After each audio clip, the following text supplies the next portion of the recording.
오늘 말씀은 마태복음 11장 1절에서 14절까지 말씀입니다. 예수를 알지 못했던 세례 요한이라는 제목으로 말씀을 나누겠습니다. 먼저 이 본문을 읽어 드리겠습니다. 예수께서 12 제자에게 명하기를 마치시고 이에 그들의 여러 동네에서 가르치시며 전도하시려고 거기를 떠나 가시니라. 요한이 옥에서 그리스도께서 하신 일을 듣고 제자들을 보내어 예수께 여짜오되 오실 그이가 당신이오니이까 우리가 다른 이를 기다리오리이까. 예수께서 대답하여 이르시되 너희가 가서 듣고 보는 것을 요한에게 알리되 맹인이 보며 못 걷는 사람이 걸으며 나병 환자가 깨끗함을 받으며 못 듣는 자가 들으며 죽은 자가 살아나며 가난한 자에게 복음이 전파된다 하라. 누구든지 나로 말미암아 실족하지 아니하는 자는 복이 있도다 하시니라. 그들이 떠나매 예수께서 무리에게 요한에 대하여 말씀하시되 너희가 무엇을 보려고 광야에 나갔더냐? 바람에 흔들리는 갈대냐? 그러면 너희가 무엇을 보려고 나갔더냐? 부드러운 옷 입은 사람이냐? 부드러운 옷을 입은 사람들은 왕궁에 있느니라. 그러면 너희가 어찌하여 나갔더냐? 선지자를 보기 위함이었더냐? 옳다. 내가 너희에게 이르노니 선지자보다 더 나은 자니라. 기록된 바 보라, 내가 내 사자를 네 앞에 보내노니 그가 내 길을 네 앞에 준비하리라 하신 것이 이 사람에 대한 말씀이니라. 내가 진실로 너희에게 말하노니 여자가 낳은 자 중에 세례 요한보다 큰 이가 일어남이 없도다. 그러나 천국에서는 극히 작은 자라도 그보다 크니라. 세례 요한의 때부터 지금까지 천국은 침노를 당하나니 침노하는 자는 빼앗느니라. 모든 선지자와 율법이 예언한 것은 요한까지니 만일 너희가 즐겨 받을진대 오리라 한 엘리야가 곧 이 사람이니라. 아멘.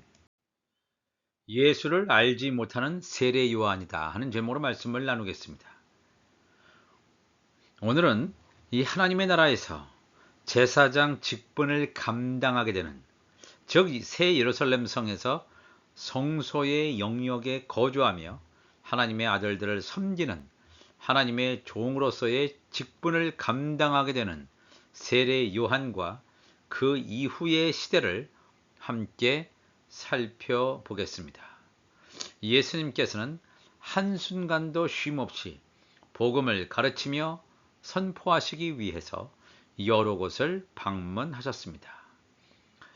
예수께서 12 제자에게 명하기를 마치시고 이에 그들의 여러 동네에서 가르치시며 전도하시려고 거기를 떠나 가셨다라고 분명히 성경은 우리에게 증거해주고 있습니다.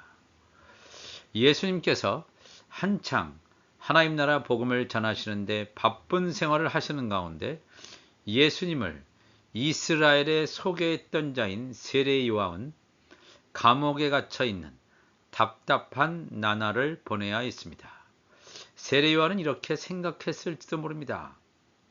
나의 사명은 이제 끝난 것인가? 내가 이스라엘에 예수 그리스도를 소개했기 때문에 하나님의 아들이라고 증거했기 때문에 나의 사명은 끝난 것인가? 내가 예수님을 제대로 알고 사람들에게 말한 것인가라고 하는 깊은 상념에 빠져들게 됩니다. 마태복음 11장 2절에 요한이 옥에서 그리스도께서 하신 일을 듣고 제자들을 보내어 예수께 여짜오되 오실 그이가 당신이오니까 우리가 다른 일을 기다리오리이까. 참으로 어이없는 세례 요한의 반응이 아닐 수 없습니다. 세례 요한의 어머니 엘리사벳과 예수님의 어머니 마리아는 굉장히 가까운 사이였습니다. 친족이라고 누가복음은 증거하고 있습니다. 예수와 세례 요한 역시 혈연적으로 연결된 친척, 그들은 안면이 있는 동시대의 사람입니다. 세례 요한이 예수님보다 6개월 먼저 태어날 정도로 시간적, 시대적, 공간적으로 같은 시대에 살았던 인물입니다. 서로 잘 알았을 것입니다. 그런데 왜 세례 요한은 이러한 반응을 보였을까요? 요한복음 1장 29절로 가보겠습니다. 예수님께서 요단강에서 세례 요한에게 물세례를 받으시는 장면, 또 성령 세례를 받으신 이후의 사건을 기록하고 있습니다.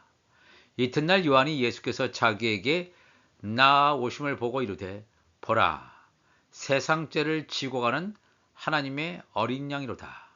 내가 전에 말하기를 내 뒤에 오는 사람이 있는데 나보다 앞선 것은 그가 나보다 먼저 계심이라 한 것이 이 사람을 가리킴이라 그랬습니다.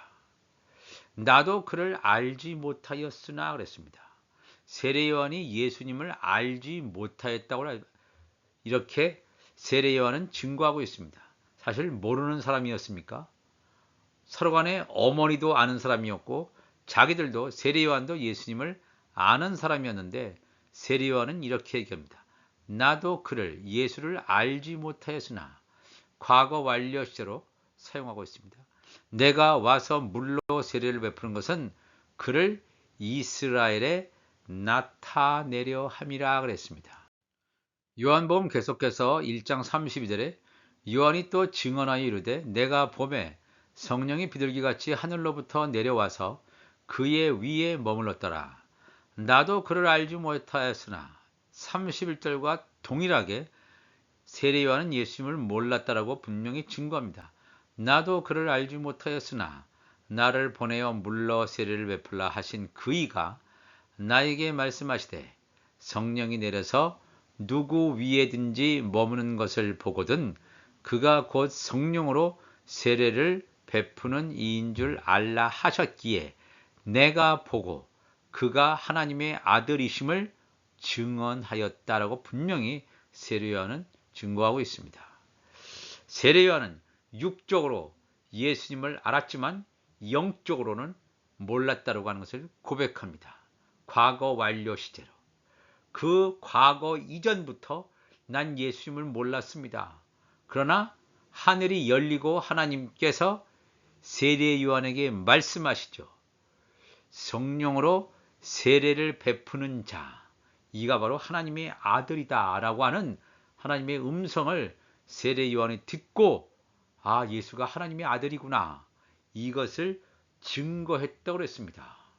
누구보다도 확실하게 확신 있게 이 증거의 장면에 있었던 하나님의 음성을 들었던 자가 세례 요한입니다.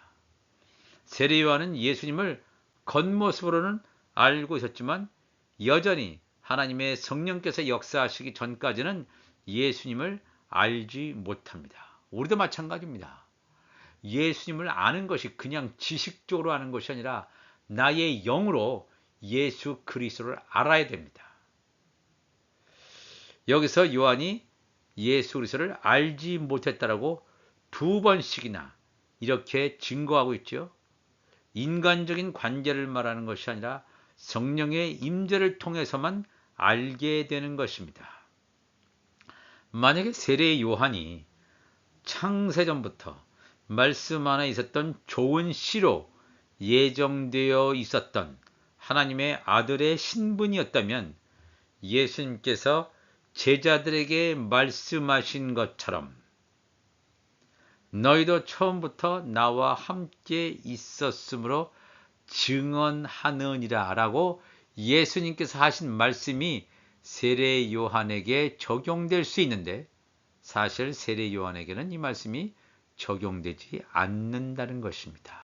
요한복음 15장 27절 다시 보면 너희도 처음부터 나와 함께 있었으므로 증언하느니라. 너희도 예수님의 제자들, 창세전에 말씀 안에 있는 좋은 씨였기 때문에 물론 그 당시 현재는 성령 세례를 받지 못했기 때문에 이 말씀이 무슨 뜻인지 제자들이 몰랐을 것입니다. 처음부터 나와 함께 있었던 자, 바로 이들이 하늘에 속한 교회입니다. 예수님의 지체라고 하는 것을 우리가 알아야 됩니다. 세례 요한이 물로 세례를 주었던 예수님께서 하늘에서 내리는 성령 세례를 받으시는 장면을 직접 목격했으며 그 장면을 보고 예수님을 하나님의 아들로 증거했던 자가 자신의 믿음이 흔들릴 정도로 자신의 고백을 무효화시킬 정도의 의심으로 가득 차 있었음이 오히려 신기하기까지 합니다. 흔들리는 세례 요한의 증언을 가만히 듣고 계시던 예수님께서는 세례 요한이 보낸 제자들에게 이렇게 말씀하십니다. 예수께서 대답하여 이르시되 너희가 가서 듣고 보는 것을 요한에게 알리되 맹인이 보며 못 걷는 사람이 걸으며 나병 환자가 깨끗함을 받으며 못 듣는 자가 들으며 죽은 자가 살아나며 가난한 자에게 복음이 전파된다 하라. 내가 하나님께서 보내신 하나님의 아들 메시아라고 하는 것이 의심이 나면 내가 행하는 일, 내가 행한 사역의 일을 보고 내가 메시아, 하나님께서 보내신 하나님의 아들이라고 하는 것을 깨달으라고 하는 것입니다. 예수님께서는 마태복음 11장 6절에 누구든지 나로 말미암아 실족하지 아니하는 자는 복이 있도다 하시니라. 우리가 이 하나님의 말씀을 읽을 때 어떤 말씀은 이해되지 않는 말씀이 있을 것입니다. 그렇다고 그 말씀에 대소리가 걸려 넘어지는 것은 아닙니다. 나의 믿음이 부족해서 내가 아직 그 단계까지 가지 못했기 때문에 이 말씀을 깨닫지 못하는 것이구나, 이렇게 받아들여야 됩니다. 이 말씀 때문에 걸려 넘어지거나 실족한다, 이러면 엄청나게 큰 신앙의 위기라고 하는 것을 기억해야 됩니다. 나로 말미암아 실족하지 아니하는 자는 복이 있도다. 세례 요한은 예수가 하나님의 아들이심을 증거했던, 직접 목격했던 그런 장본인이었지만, 첫 번째 증인이었지만, 우리가 만난 이 예수가 정말 하나님께서 말씀하신 메시아인가, 아니면 진짜 메시아를 기다려야 되는가, 이런 황당한 의심을 세례 요한은 하는 것을 성경은 우리에게 가르쳐 줍니다. 세례 요한이 보낸 제자들이 떠났을 때 예수님께서 마태복음 11장 7절에 말씀하죠. 그들이 떠나며 예수께서 무리에게 요한에 대하여 말씀하시되 너희가 무엇을 보려고 광야에 나갔더냐? 바람에 흔들리는 갈대냐? 그러면 너희가 무엇을 보려고 나갔더냐? 부드러운 옷 입은 사람이냐? 부드러운 옷을 입은 사람들은 왕궁에 있느니라. 우리가 이 하나님의 말씀, 하나님의 약속의 말씀을 내 안에 담고 있다면 우리가 낙심해서는 안 됩니다. 하나님의 때, 하나님의 나라가 완성하는 그 시점이 다가올 때 비로소 열매를 맺을 때까지 포기하지 않고 하나님의 때 카이로스가 이름에 거둔다고 성경은 우리에게 증거하고 있습니다. 예수님께서 세례 요한을 언급하시면서 광야라고 하는 장소를 특정해서 말씀하십니다. 세례 요한과 광야는 뗄래야 뗄 수 없는 관계에 있습니다. 마태복음 3장 1절 가보면 그때 세례 요한이 이르러 유대 광야에서 전파하여 말하되 회개하라, 천국이 가까이 왔느니라 하였으니 그랬습니다. 세례 요한의 사역의 주 무대는 광야였습니다. 하나님의 종의 대명사인 모세 역시 광야에서 하나님의 사역을 이어갔으며 엘리야 선지자 역시 광야를 사역의 무대로 삼았음을 성경은 증거하고 있습니다. 사도행전 7장 30절에 40년이 참에 천사가 시내산 광야 가시나무 떨기 불꽃 가운데서 모세에게 보였다 그랬습니다. 열왕기상 19장 8절에도 이에 일어나 먹고 마시고 그 음식물의 힘을 의지하여 40주 40야를 가서 하나님의 산 호렙, 이 광야를 타는 하나님의 산 호렙에 이르렀다고 분명히 증거합니다. 모세는 광야 40년을 보내며 약속의 땅인 가나안에 들어가지 못하고 그의 사명이 마치게 됩니다. 세례 요한의 사역의 무대가 광야임을 말씀하신 예수님께서는 좀 더 직접적으로 세례 요한의 영적인 신분을 밝히 드러내시고 있습니다. 그러면 너희가 어찌하여 나갔더냐? 선지자를 보기 위함이었더냐? 옳다. 내가 너희에게 이르노니 선지자보다 더 나은 자니라 그랬습니다. 예수님의 이 말만 들으면 세례 요한이 선지자보다 뛰어난 자이므로 당연히 하나님 나라의 아들 신분이구나 하고 지레 짐작할 수 있지만 다음 구절들 속에서 세례 요한의 독특한 하나님 나라의 제사장 직분의 하나님의 종의 신분임을 우리가 알게 됩니다. 내가 진실로 너희 기록된 바 내가 내 사자를 네 앞에 보내노니 그가 내 길을 내 앞에 준비하리라 하신 것이 이 사람에 대한 말씀이라 그랬습니다. 복음 시대를 여는 하나님의 아들인 예수님이 오시기 전에 예수님을 소개하는 역할을 하는 자가 바로 세례 요한이었습니다. 11장 11절에 내가 진실로 너에게 말하노니 여자가 낳은 자 중에 세례 요한보다 큰 이가 일어남이 없도다. 그러나 천국에서는 극히 작은 자라도 그보다 크니라 그랬습니다. 여기서 말하는 여자라고 하는 말은 남성과 여성을 의미하는 성정체성으로서의 단어가 아닙니다. 이 말을 글자 그대로 해석하면 세례 요한의 어머니가 가장 위대한 인물을 낳았다고 생각할 것입니다. 그러나 전혀 그런 의미가 아닙니다. 성경에서 여자는 교회를 상징합니다.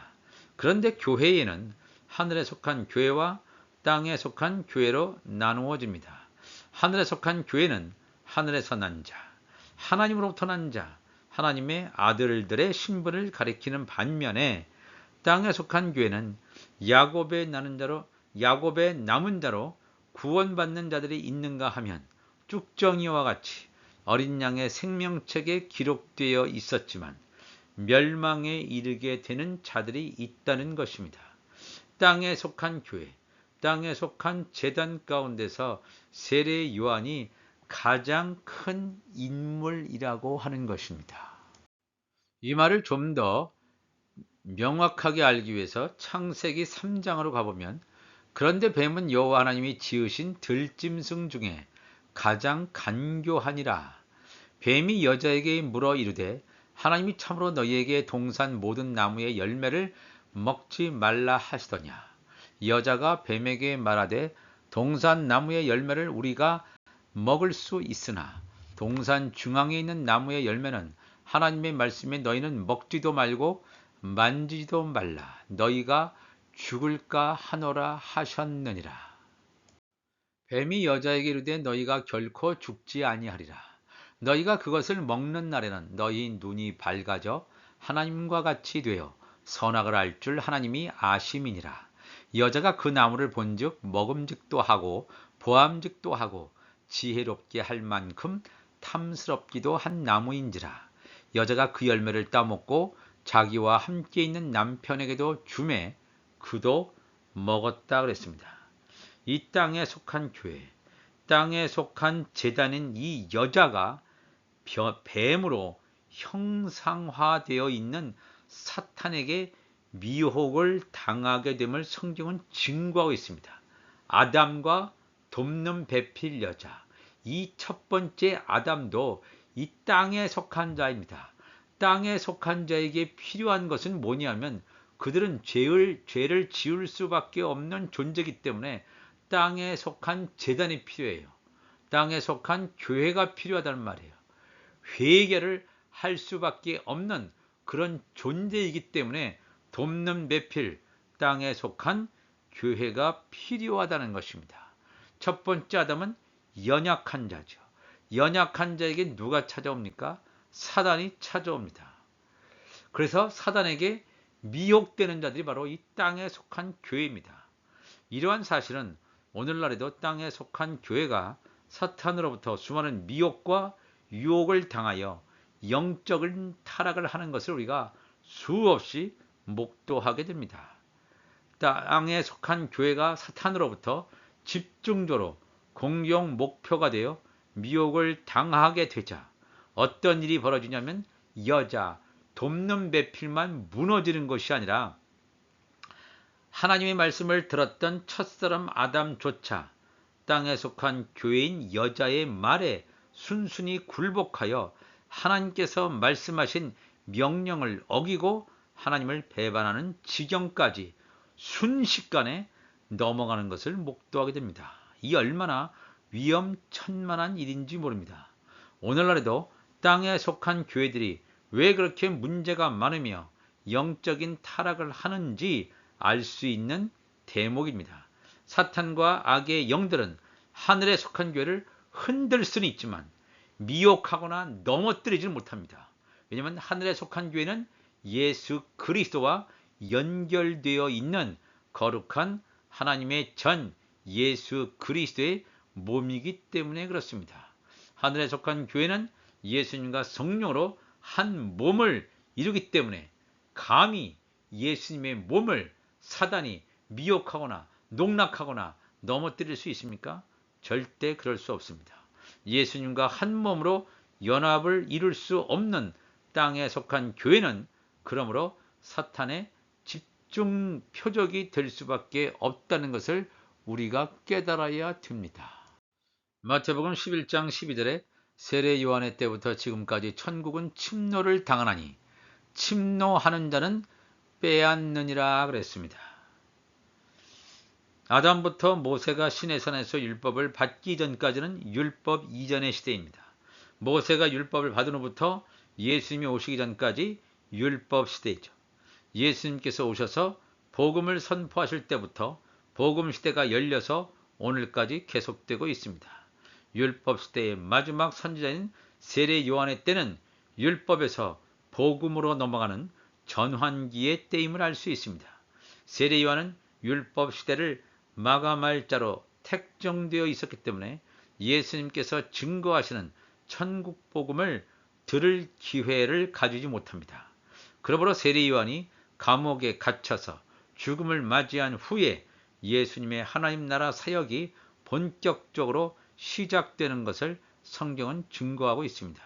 하나님 나라가 침노를 당하는 길은 창세전에 감춰졌던 하나님의 나라 완성의 비밀이 비로소 열린다는 것입니다. 천국이라는 하나님 나라에 들어가기 위해서는 물과 성령으로 거듭나야 한다고 예수님께서 말씀하셨습니다.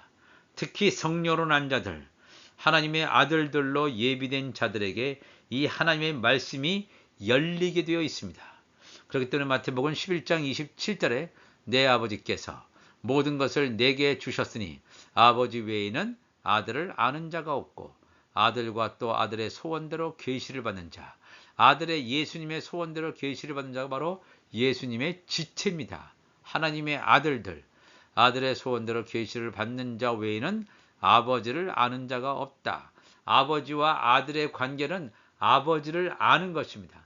아버지를 알기 위해서는 성령을 받는 하늘나라의 상속자가 아니면 하나님 아버지를 알 수도 없고 하나님께서 주신 말씀을 깨닫지도 못한다라고 하는 것을 우리가 기억해야 됩니다. 마태복음 11장 13절에 모든 선지자와 율법이 예언한 것은 요한까지니 그랬습니다.